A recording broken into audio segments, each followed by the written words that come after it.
चैत्र मास की संकष्टी गणेश जी की चतुर्थी व्रत कथा। एक समय की बात है, कैलाश पर माता पार्वती और श्री गणेश जी महाराज विराजमान थे।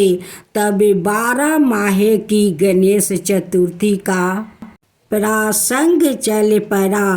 पार्वती जी ने पूछा कि हे पुत्रा, चैत्र कृष्णा चतुर्थी को गणेश की पूजा कैसे करनी चाहिए?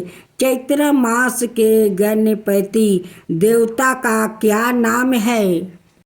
उनके पूजन आदि का क्या विधान है? सो आप मुझसे कहिए। गणेश जी ने कहा कि महादेवी, चैत्र कृष्णा चतुर्थी के दिन विकट नाम का गणेश की पूजा करनी चाहिए।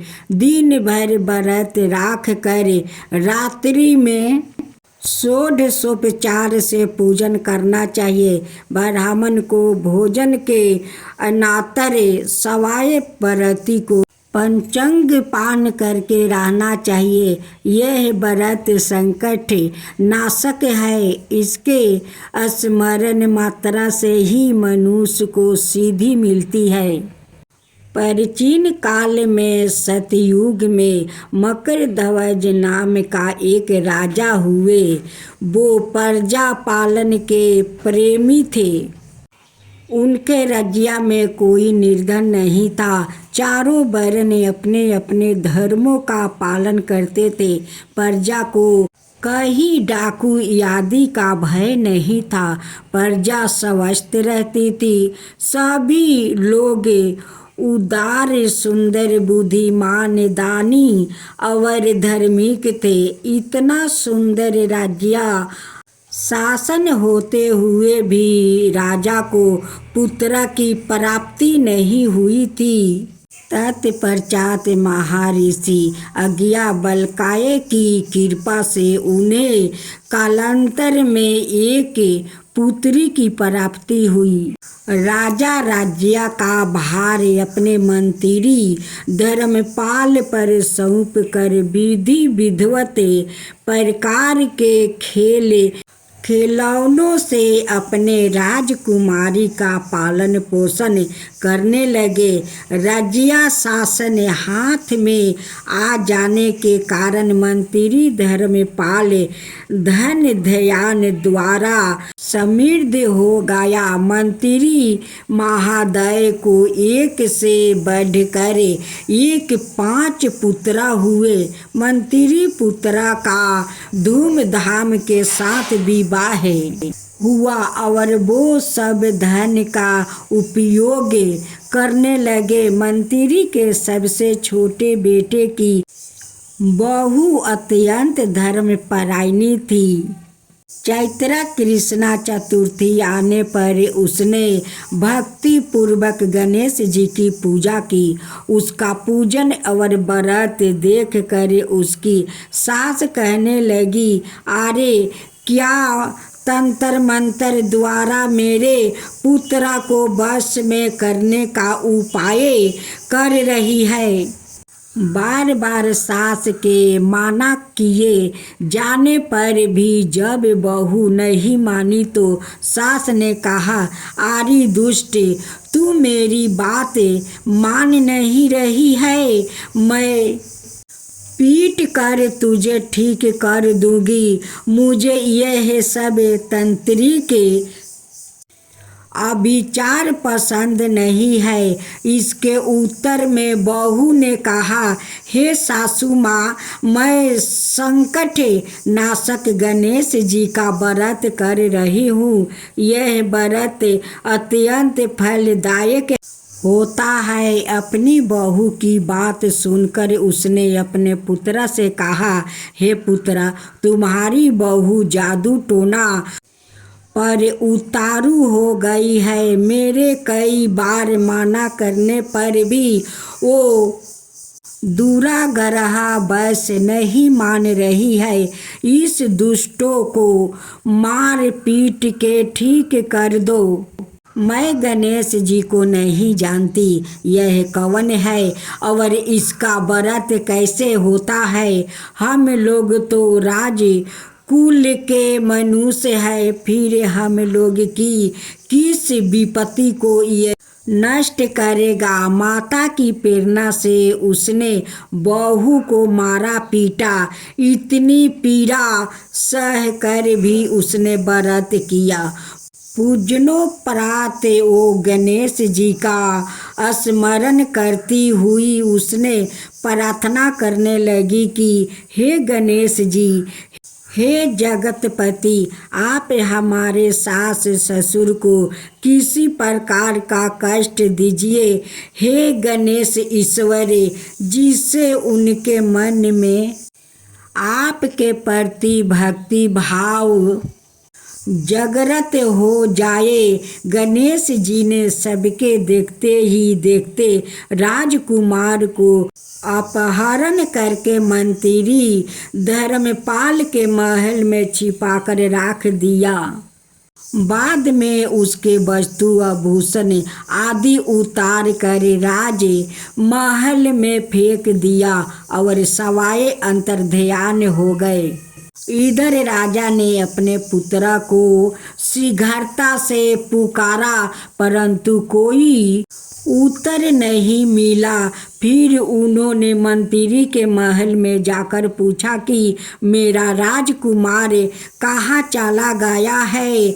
महल में उसके सभी वस्तु भूषण तो है, लेकिन राजकुमार कहाँ चला गया है, किसने ऐसा निंदिया कार्य किया है। हाय राजकुमार मेरा, हाय राजकुमार मेरा, राजकुमार कहाँ गया। राजा की बात सुनकर मंत्री ने उत्तर दिया, हे राजन, आपका चंचला पुत्र कहाँ चला गया, इसका मुझे पता नहीं है। मैं अभी नगर, बाग, बगीचे आदि सभी स्थानों में खोज करता हूँ। इसके बाद राजा नौकरों, सेवकों आदि से कहने लगे, हे अंगरक्षकों, मंत्रियों, मेरे पुत्र का शीघ्र पता लगाओ। राजा का आदेश पाकर दूत लोग सभी स्थानों में खोज करने लगे। जब कहीं भी पता ना लगा तो आकर राजा से डरते डरते निवेदन किया कि महाराज, अपहरणकारियों का कहीं सुराग नहीं मिला। राजकुमार को आते जाते भी किसी ने नहीं देखा। उनकी बातों को सुनकर राजा ने मंत्री को बुलवाया। मंत्री से राजा ने पूछा कि मेरा राजकुमार कहाँ है। हे धर्मपाल, मुझसे साफ साफ बता दो कि राजकुमार कहाँ है। उसके भूषण वस्तु तो दिखाई पड़ते हैं, केवल वो ही नहीं है। अरे नीचे मैं तुम्हारा वध कर डालूंगा, तेरे कुल को नष्ट कर दूंगा, इसमें जरा भी संदेह नहीं है। राजा द्वारे दंडवत पड़ने पर मंत्री चकित हो गया। मंत्री ने सर झुकाकर कहा, हे भूपाल, मैं पता लगाता हूँ, इस नगर में बालक अपहरणकर्ताओं का कोई गिरोह भी नहीं है और ना ही डाकू आदि रहते हैं। फिर भी हे प्रभु, पता नहीं किसने ऐसा नीच कर्म किया है और ना जाने वो कहाँ चला गया। धर्मपाल ने आकर महल में अपनी पत्नी और पुत्र से पूछा। अपनी सभी बहुओं को बुलाकर भी पूछा कि यह कर्म किसने किया है। यदि राजकुमार का पता नहीं लगा तो राजा मुझे अभागे का वंश का विनाश कर देंगे। ससुर की बात सुनकर छोटी बहू ने कहा कि हे पिताजी, आप इतना चिंतित क्यों हो रहे हैं। आप पर गणेश जी का कोप हुआ है, इसलिए आप गणेश जी का आराधना कीजिए। राजा से लेकर नगर के समस्त स्त्री पुरुष बालक वृद्ध संकट नाशक चतुर्थी का व्रत विधि पूर्वक करे तो गणेश जी की कृपा से राजकुमार मिल जाएंगे। मेरा वचन कभी मीठा नहीं होगा। छोटी बहू की बात सुनकर ससुर ने हाथ जोड़कर कहा कि हे बहू, तुम धन्य हो, तुम मेरा और मेरे कुल का उद्धार कर दोगी। भगवान श्री गणेश जी की पूजा कैसे की जाती है? हे सुलक्षणी, तुम बताओ। मैं बंद वृद्ध होने के कारण व्रत के महत्व को नहीं जानता हूँ। हे कल्याणी, हम लोग से जो भी अपराध हुआ हो उसे क्षमा कर दो और राजकुमार का पता लगा दो। तब सब लोग ने कष्ट नाशक गणेश चतुर्थी का व्रत आरंभ किया। राजा सहित समस्त प्रजाजनों ने गणेश जी को प्रसन्न करने हेतु व्रत किया। इससे गणेश जी प्रसन्न हो गए। सब लोगों के देखते ही देखते उन्होंने राजकुमार को प्रकट कर दिया। राजकुमार को देखकर सभी नगरवासी आश्चर्य में पड़ गया। सब लोग बहुत प्रसन्न हुए। राजा के हर्ष की तो सीमा नहीं थी। राजा कहे उठे, गणेश जी धन्य है और साथ ही साथ मंत्री की कल्याणी बहू भी धन्य है, जिसकी कृपा से मेरा पुत्रा यमराज के पास से जाकर भी लौट आया। अत सब लोग इस संतानदायक व्रत को निरंतर विधि पूर्वक करते रहे। श्री गणेश बोले, हे माता, इस लोक और सभी लोकों में इससे बढ़कर अन्याय कोई व्रत नहीं है। इसी कथा को युधिष्ठिर ने श्री कृष्णा से सुना था और इसी चैत्र कृष्णा चौथ का व्रत करके अपने खोए राज्य को फिर से प्राप्त किया था।